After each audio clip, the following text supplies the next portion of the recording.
እግዚአብሔር ለእናንተ ይናገራል። እግዚአብሔር ለልባችሁ ይናገራል። እግዚአብሔር ለአጥንቶቻችሁም ይናገራል። ዳዊት ከዚህ የተነሳ እንደዚህ አለ፣ አቤቱ አጥንቶቼ የተቀደሰውን ስሙ ይላል። እግዚአብሔር በተለያየ መንገድ እናንተ ድምፁን እንድትሰሙ ያደርጋችኋል። ሰላም ውድ የዳዊት ቤት ተከታታዮች፣ ዛሬም እንደተለመደው ለመንፈሳዊ ሕይወታችሁ እድገት ይጠቅማል ብለን የምናስበውን ሐሳብ ይዘንላችሁ መጥተናል። ይህንን ቪዲዮ እስከ መጨረሻ እንድትከታተሉ ግብዣችን ነው። ዛሬ ይዤላችሁ የመጣሁትን መንፈሳዊውን ሐሳብ እነዚህ 5 ህልሞች በተደጋጋሚ ካያችሁ አሊያም ደግሞ እነዚህ 5 ህልሞች ካያችሁ ወዲያውኑ ወዳጆቻችሁን ልትጠነቀቋቸው ይገባል። ወዳጆቻችሁን ልታስተውሏቸው ይገባል። ዙሪያችሁ ላይ ያሉ ጓደኞቻችሁ ሊሆን ይችላል፣ ቤተሰብ ወንድሞቻችሁ ሊሆን ይችላል፣ ልትጠነቀቋቸው ይገባል። ነገር ሁሉ መንፈሳዊ ነው። ዲያብሎስ እናንተን ለማጥቃት በአካል ወደ እናንተ ብዙ ጊዜ አይመጣም። በዙሪያችሁ ያሉትን ሰዎች ይጠቀማል። ወዳጆቼ ብላችሁ ያመናችኋቸውን ወይ ደግሞ ልባችሁን የጣላችሁላቸው ሰዎችን ይጠቀማል። ስለዚህ እነዚህ 5 ህልሞች ካያችሁ በፍጹም መጠንቀቅ አለባችሁ። የመጀመሪያው ህልም ልብሳችሁ ሲቀደድ፣ ሲጠፋ፣ ሲሰረቅ፣ እንደዚህ አይነት ከዚህ ጋር የተያያዘ ህልም ስታዩ ይህንን ሊያደርጉባችሁ የሚችሉት ወዳጆቻችሁ ናቸው። ምክንያቱም ከመጽሐፍ ቅዱስ ቃል ካያችሁ ያዕቆብ ለልጁ ለዮሴፍ የሰፋትን ያችን እጀ ጠባብ ያችን ሐምራዊ ልብስ በለበሰ ጊዜ በዙሪያው ያሉት ሌሎች ሰዎች፣ የማያውቁት ሰዎች ሳይሆን እቤቱ ላይ ያሉት ወንድሞቹ ነው የቀኑበት። ከዛች ልብስ የተነሳ እጅግ ትልቅ ስደት መጣበት፣ እጅግ ትልቅ መከራ መጣበት። አያችሁ፣ ልብሳችሁ የሚወክለው የእናንተን ኃይል ነው፣ የእናንተን ክብር ነው፣ የእናንተን በረከት ነው። ባለ መንገድ ላስረዳችሁ። እኔ ልገዛው የምችለው ልብስ እኔ ካለኝ አቅም የተነሳ ነው። ስለዚህ ባለኝ አቅም እኔ የ10,000 ብር ልብስ ብገዛ አንድ ታላቅ ባለሀብት እንደገና የ100,000 ብር ልብስ ቢገዛ በእኔና በዛ ሰውዬ መካከል ያለው የልብስ ልዩነት የባለጠግነት ልዩነት ነው። አያችሁ። ስለዚህ ልብሳችሁ እየተቀደደ፣ ልብሳችሁ እየተሰረቀ፣ ልብሳችሁ እየተወሰደ ወይም ደግሞ ልብሳችሁ ሌላ ሰው እየለበሰው የምታዩ ከሆነ አጥብቃችሁ ልትጸልዩ ይገባል። ምክንያቱም እግዚአብሔር በህልማችሁ ሲናገራችሁ እንድትጨነቁ፣ እንድታለቅሱ ምናምን ሳይሆን እንድትጸልዩና በነገሩ ላይ በፍጹም ትኩረት እንድታደርጉ፣ ነገሮች በጸሎት ኃይል እንድትፈቷቸው ስለሚፈልግ ነው። አስቀድሞ ጠላቶቻችሁን የሚያጋልጥላችሁ። ይህ የመጀመሪያው ነው። ሁለተኛው ህልም ደግሞ እንጀራችሁ ሲደፋ፣ ከሥራ ስትባረሩ ወይም ደግሞ ድርጅታችሁ ሲዘጋ ውጡ ስትባሉ፣ እንደዚህ አይነት ህልም ስታልሙ እጅግ ጥብቅ የሆነ ጸሎት ከአምላካችሁ ጋር መጸለይ አለባችሁ። ምክንያቱም ወዳጆች የምትሏቸው ሰዎች መጽሐፍ ቅዱስ ላይ በመዝሙረ ዳዊት 41 ከቁጥር 9 እንደዚህ ይላል፣ እንጀራዬን ተካፍሎኝ የበላ የምተማመንበት የቅርብ ወዳጄ በእኔ ላይ ተረከዙን አነሳ። አያችሁ፣ እናንተ ወዳጅ የምትሏቸው ሰዎች፣ እናንተ የኔ ናቸው ብላችሁ የምታስቧቸው ሰዎች፣ እነዛ ለእናንተ ጥቃት፣ ለእናንተ መውደቅ፣ ለእናንተ ፌለሪቲ እጅግ ተግተው ይገፋሉ። ይህ የሚሆነው በእናንተ ውስጥ ታላቅ ኃይል ሲኖር፣ ታላቅ የሆነ በረከት ሲኖር፣ የእናንተ ህይወት ውስጥ ታላቅ የሆነ እድል ሲኖር እነዛ ሰዎች ይቀኑባቸዋል። አያችሁ፣ ይሁዳ ከክርስቶስ ኢየሱስ ጋር አብሎ ይበራ ይጠጣ የነበረ፣ ከእርሱ ጋር ሆኖ በረከትን ያይ የነበረ፣ ከእርሱ ጋር ሆኖ ብዙ ድንቅና ተአምራት ያይ የነበረ፣ ነገር ግን በክርስቶስ ኢየሱስ ላይ ተነሳ።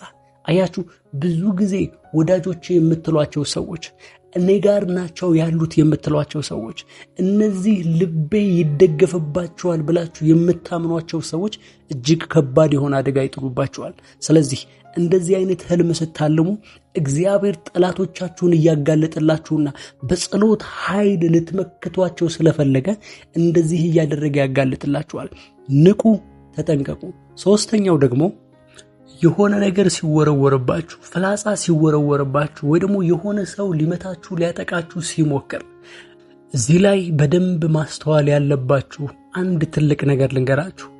በዙሪያችሁ ያሉ ሰዎች ብቻ ናቸው ሊጣሏችሁ የሚችሉ። ዲያብሎስም እናንተን ማጥቃት ሲፈልግ ሊጠቀምባቸው የሚችለው እነሱን ነው። ስለዚህ ወዳጆቻችሁን እየተጠራጠራችሁ በአይነ ቁራኛ እያያችሁ ምናምን እየተጨነቃችሁ እንድትኖሩ ሳይሆን ስለ ወዳጆቻችሁና ስለ ጠላቶቻችሁ እንዴት መጸለይ እንዳለባችሁ በትጋት ልታውቁ ይገባል። ብዙ ሰው እግዚአብሔርን ከጠላቶቹ እንዲታደገው እንጂ በዙሪያው ካሉት ወዳጆቹ ስለሚጎነጎንለት ወጥመድና ሴራ የሚያውቀው ምንም ነገር የለም። ምክንያቱም ሁልጊዜ መጥፎ ነገር ከዲያብሎስ ወይም ደግሞ መጥፎ ነገር ከጠላት አቅጣጫ ብቻ የሚወረወር ፍላጻ ይመስለዋል። ነገር ግን በእናንተ ሀብት ሊቀና የሚችል፣ በእናንተ እድል ሊቀና የሚችል፣ በእናንተ ትዳር ሊቀና የሚችል አጠገባችሁ ያለ ሰው ብቻ ነው። አያችሁ፣ ዲያብሎስ እንኳን ሊያነሳሳው የሚፈልገውን ሰው ቢኖር አጠገባችሁ ያለውን ሰው ብቻ ነው። ስለዚህ ሁል ጊዜ በምትጸልዩበት ጊዜ እግዚአብሔር እናንተ ከማታውቁትና ከማታዩት ጠላታችሁ እንዲጠብቃችሁ ብቻ ሳይሆን ከምታውቋቸው ወዳጆቻችሁ እንኳን እንዲጠብቃችሁ ማድረግ አለባችሁ። አያችሁ፣ ዳዊት በአቤሴሎም በተፈተነ ጊዜ ልጁ በዙፋኑ ላይ መፈንቅለ መንግስት ባደረገበት ጊዜ እጅግ የፈራው የአቤሴሎምን ሰራዊት አልነበረም። የአቤሴሎምን የወታደር ኃይል አልነበረም። አጠገቡ የነበረ አኪጦፌል የተባለ ታላቅ መካሪ የሆነ የዳዊት ወዳጅ የነበረ ያንን ሰው ይፈራው ነበር። ሁልጊዜ ልንጠነቀቅባቸው የሚገባ ሰዎች ቢኖሩ አጠገባችን ያሉ ሰዎች ናቸው። ከዛ ደግሞ አራተኛው የእናንተ የሆነ ነገር በሰው እጅ ላይ ስታዩ፣ ይህ እጅግ ጸሎት የሚያስፈልገውና ኃይለኛ መልእክት ያለው እየተወረሳችሁና እየተወሰደባችሁ እንዳለ የምታውቁበት ህልም ነው። ለምሳሌ ምስታችሁ ሌላ ባል ስታገባ ስታዩ፣ ወይም ደግሞ የእናንተ ቤት የሌላ ቤት ሆኖ ስታዩ፣ የእናንተ ድርጅት የእናንተ የሥራ ቦታ ሌላ ሰው ተተክቶበት ስታዩ፣ እንደዚህ አይነት ህልም ስታዩ ይህ ህልም እጅግ ታላቅና ጥልቅ ሚስጥር ያለው ነው። ስለዚህ መጽሐፍ ቅዱስ ሲናገር እንደዚህ ይላል፣ የሚታየው ሁሉ ከማይታየው እንደሆነ በእምነት እናስተውላለን ይላል። የማይታየው ዓለም ለናንተ መልእክት ይሰጣል።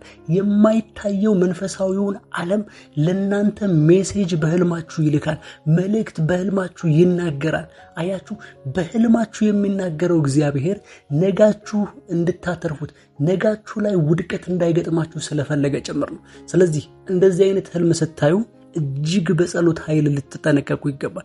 የመጨረሻውና እጅግ ከባዱ ህልም ጸጉራችሁ ስትላጩ፣ ጸጉራችሁ ስትቆረጡ፣ እንደዚህ አይነት ህልም በተለይ ደግሞ በህልማችሁ መቆረጡን ያለመፈለግ ስሜት ያልፈለጋችሁ እየተቆረጣችሁ ስታዩ ይህ እጅግ በጣም ከባድ ህልም ነው።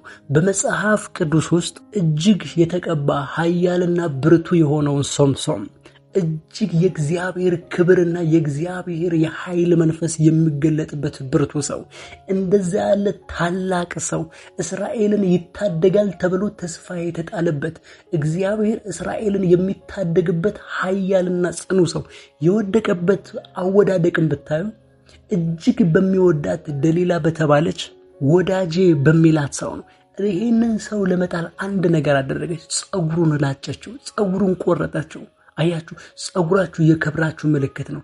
ጸጉራችሁ የኃይላችሁ ሚስጥርን ይገልጣል። አያችሁ፣ ስለዚህ እንደዚህ አይነት ህልም በተደጋጋሚ ስታዩ እግዚአብሔር መልእክት እየሰጣችሁ ነው። ወዳጆቻችሁን እንድትለዩ፣ ወዳጆቻችሁ በእናንተ ላይ የሚያሴሩትን ሴራ እንድታቁ፣ ወዳጆቻችሁን እንድትፈትሿቸው፣ ስለ ወዳጆቻችሁና ስለ ጠላቶቻችሁ እንድትጸልዩ ስለፈለገ ነው። ስለዚህ እንደዚህ አይነት ህልም በምታዩበት ጊዜ ችላ አትበሉ። በተለይ ደግሞ በተደጋጋሚ ሲሆን፣ አንድ ህልም ተደጋጋሚ ሲሆን መንፈሳዊ ዓለም ከነፍሳችሁ ጋር የሆነ ነገር ኮኔክት እያደረገ ወይም ደግሞ የሆነ አካል እናንተን ሚት እያደረገ እንደሆነ ልታስተውሉ ይገባል። የዛሬው ሐሳቤ ይህ ነበረ። እስከ መጨረሻው ከኔ ጋር ስለነበራችሁ አመሰግናለሁ። ይህ ቪዲዮ ከጠቀማችሁ ላይክ፣ ሼር ማድረግ እንዳትረሱ። ለዚህ ቻናል አዲስ ከሆናችሁ ግን ይህንን ቻናል ሰብስክራይብ እያደረጋችሁ ቤተሰብ እንድትሆኑና በየጊዜው በሚለቀቀው ቪዲዮ መንፈሳዊ ህይወታችሁ እንድታሳድጉና እንድታጎለብቱ እንጋብዛችኋለን። በሚቀጥለው ቪዲዮ እስክንገናኝ ድረስ የእግዚአብሔር ሰላም ከእናንተ ጋር ይሁን። ሰላም።